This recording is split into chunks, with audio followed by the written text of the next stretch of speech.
Why did you cheat on your partner? So simply put, she cheated on me, so I cheated back. Age when story started, 22, age now 30. The story gets a lot more dramatic. I worked as a pizza delivery guy at the time.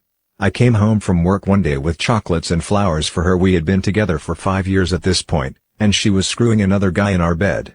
As soon as I entered my apartment and heard sex noises, I knew. I snuck into the frame of my bedroom door and witnessed the act with my own 2 eyes. They never even noticed I was there. I was so hurt by the situation, which I should have confronted head-on, that I left my own house and went to my buddy's house and smoked a blunt. He told me I should let her know I caught her and see how she reacted, but I didn't. I was just trying to rationalize what I did wrong a lot. Several hours later I returned home, gave her the chocolate and flowers, and continued like nothing was wrong. I was a fool. Needless to say, she got ready for her job, which was a night shift security guard, and left around 7 p.m. I sat there for several hours crying after she left.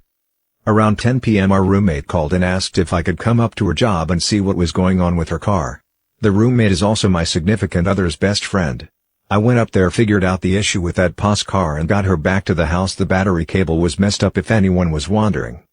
After the roommate got home, she cooked dinner, spaghetti and garlic bread. I ate and sat on the couch. I proceeded to stay on that couch knowing what had occurred in my bed earlier during the day. About 3 a.m. I had the biggest emotional breakdown. I began crying to the point I could no longer breathe. As I sat in the dark crying, the roommate came and sat down beside me, pulled my head into her lap and rubbed my head. I'm not quite sure how long we stayed there like that, but I eventually fell asleep. I woke up the following day on the couch with my significant other waking me up.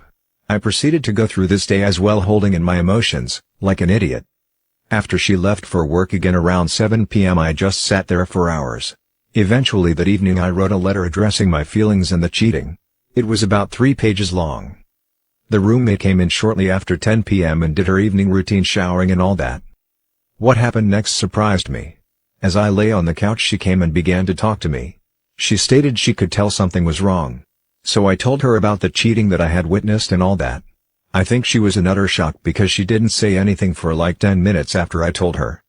This next part is the most shocking because I wasn't expecting it. It also should have been a huge red flag. The roommate asked me, "Do you want to F me to get back at her?" I never answered yes, I just jumped on her. We did many different things that night. I also had a new experience with girls who like to be choked. So here's the part where shit goes down. Still not the craziest part. I fell asleep on the couch after that night only to be woken up by arguing around 7 a.m. My significant other had gotten home and her and the roommate were arguing. The roommate confronted my so about cheating. The words that came out of the roommate's mouth next were stupid. "That's why I let your man fill me up while you were working, bitch." Ooh, those are fighting words. Well, that is exactly what happened, a fight. The fight carried on with me trying to break it up to no avail. Entry was then made by 2 cops. Found out later that the neighbors called because they could hear it. Roommate got tased. So got tackled. Both of them went to jail. Several hours later the roommate returned after her mother bonded her out.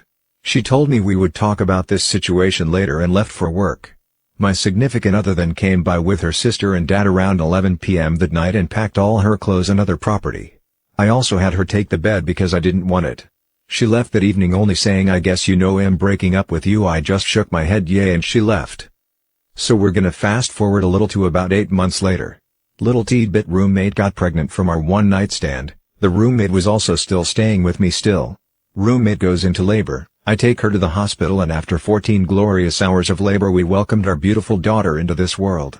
After my daughter was born I went outside to smoke a cigarette and across the parking lot I noticed someone who looks quite familiar loading a baby in a pickup truck. I was about 400 feet across a parking lot. At night, I shrugged it off, sure I was overanalyzing the situation. I had myself convinced it wasn't my ex. Well, I was wrong. About 3 months later I get served with some civil paperwork from an attorney requesting I submit to a paternity test. After looking through all the paperwork with an attorney of my own, he was able to provide me with a date the child was born, which was a day before my daughter's birth. I knew then I did see her at the hospital that day.